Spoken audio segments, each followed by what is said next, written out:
परकी परकी कधीपासून झालेत ते लेकरं मला? माझ्या पोटी जन्माला आलेत नाही म्हणून ते माझे नाही आहेत.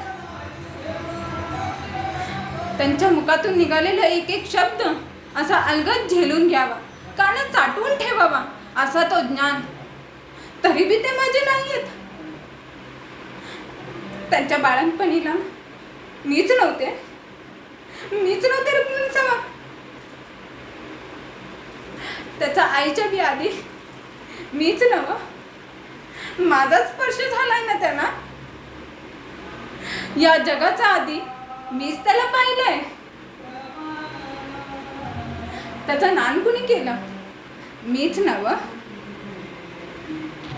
जे ज्ञानाचं ते रुक्मिणीचे. तिन्ही लेकरांसाठी मीच केला नव्ह. मी नुसती मावशी नाही, मी बी आई आहे त्यांचे.